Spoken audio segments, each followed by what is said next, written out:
राधे राधे, जय श्री कृष्णा। बहुत सारे भक्तों का सवाल था कि पांडव कौन था और पांडव की पत्नी कौन थी। किन्हीं ने सवाल किया था कि पांचों भाई पांडव कौन थे और द्रौपदी कौन थी। श्री मार्कंडेय पुराण में ये कथा आती है कि प्रजापति त्वष्टता का पुत्र विश्वरूप, जिनका युद्ध देवराज इंद्र से हुआ और उस युद्ध में प्रजापति त्वष्टता का पुत्र विश्वरूप मारा जाता है। तो विश्वरूप की मृत्यु के बाद इंद्र को ब्रह्म हत्या का श्राप लग जाता है। अब यहाँ प्रजापति त्वष्टता तो दुखी हो जाते हैं, क्रोधित हो जाते हैं। क्रोधवश उन्होंने हवन कुंड से एक पराक्रमी दैत्य वृत्त को प्रकट करते हैं, अपनी जटा को उखाड़ते हैं और जटा को हवन कुंड में प्रविष्ट करा करके उससे वृत्त नामक एक दैत्य को प्रकट करते हैं। जाओ और इंद्र से युद्ध करो और उसके सारे राजपाट को छीन लो। वह वृत्त जाता है, इंद्र से युद्ध होती है। इंद्र भागे भागे सप्तऋषि के पास जाते हैं कि आप ही मेरी रक्षा करें, क्योंकि अब तो ये दैत्य बिना मुझसे युद्ध किए हुए मानेगा नहीं। इंद्र के कहने पर सप्तऋषि आते हैं और वृत्त को समझाया जाता है कि इंद्र से मैत्री कर लो, मित्रता कर लो, जो गलती हो गई उसे माफ कर दो, अब युद्ध मत करो। युद्ध करने से तीनों लोक में हाहाकार मच जाएगी। वृत्त तो मान जाता है। फिर इंद्र को समझाया जाता है। सप्तऋषि कहते हैं इंद्र तुम भी मान जाओ, मैत्री कर लो, दोस्ती कर लो। इंद्र नहीं मानता है, बोला नहीं, मैं तो नहीं मानूंगा। इसने मेरे सिंहासन को छीना, मुझसे युद्ध किया, देवताओं को अपमानित किया। इसलिए इंद्र ने क्रोध में आकर के अपने वज्रपात से उस वृत्त दैत्य को मार डालते हैं। अब तो हवन कुंड से जो दैत्य प्रकट हुआ था वृत्त, वो तो ब्राह्मण ही थे। इसलिए इंद्र को ब्रह्म हत्या का श्राप लगता है। एक तो विश्वरूप को मारा, वो ब्रह्म हत्या, दूसरा वृत्त को मारा, वो ब्रह्म हत्या। दो ब्रह्म हत्या का पाप लग जाता है, जिस कारण से इंद्र का 5 पुण्य नष्ट हो जाता है। 5 पुण्य में जो धर्म वाली पुण्य थी, जो इंद्र के पास धर्म वाली पुण्य थी, वो पुण्य नष्ट होकर किस में चला जाता है? धर्मराज में, जो मृत्यु के देवता होते हैं, उनमें प्रविष्ट कर जाते हैं। दूसरा धर्म बल होता है, जो शक्ति थी इंद्र में, वो शक्ति निस्तेज होकर के, नष्ट होकर के वायुदेव में प्रवेश कर जाते हैं।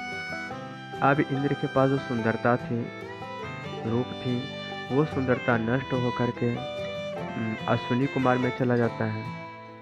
तो अश्विनी कुमार में प्रविष्ट हो जाता है। इस प्रकार 5 पुण्य इंद्र का नष्ट हो जाता है। तो इंद्र का जो 5 पुण्य नष्ट होता है, तो इंद्र निस्तेज हो जाता है। तो अब यहाँ पर देखिए, इसी 5 पुण्य से पांडव का जन्म होता है। जो धर्मराज में पुण्य गया, धर्म वाली पुण्य, उससे युधिष्ठिर का जन्म होता है।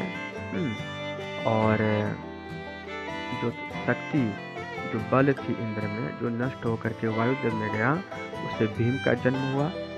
और जो सुंदरता थी, यौवन थी, वो जो नष्ट होकर के अश्विनी कुमार में गया, उससे नकुल और सहदेव का जन्म हुआ। और बाकी जो अंश बचा था इंद्र का, जो कुछ बचा था, उससे अर्जुन का जन्म हुआ। तो इस तरह करके 5 भाइयों का जन्म हुआ। अब यहाँ पर इंद्र की पत्नी थी सची। अब तो वो अकेली हो गई, पति तो है नहीं, वो रहेगी अकेली कैसे? ठाकुर जी के पास आते हैं, प्रभु अब आप कुछ कीजिए, मेरा तो पति रहे नहीं, मैं अकेली कैसे जीऊँगी? तो भगवान बोले कि तुम्हारे पति का जो 5 पुण्य नष्ट हुआ है, तुम्हारे पति ने सप्त ऋषियों का अनादर किया, तो इसलिए उनका जो 5 पुण्य नष्ट हुआ, तो उसी 5 पुण्य से 5 पुरुष का अवतार होगा धरती पर। इसलिए जब उस 5 पुत्र का अवतार होगा, तब तुम जो है उस 5 भाइयों का एकमात्र पत्नी बनोगे।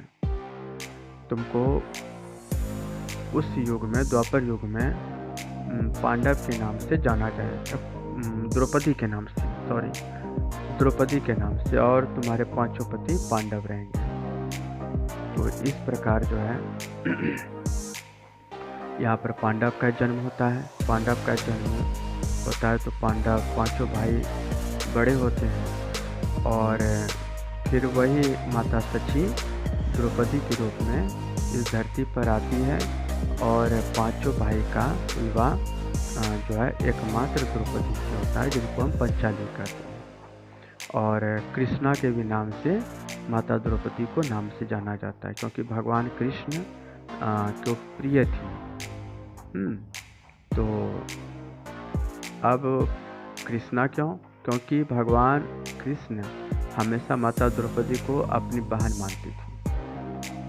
तो इस प्रकार जो है पांडव का जन्म हुआ, और 5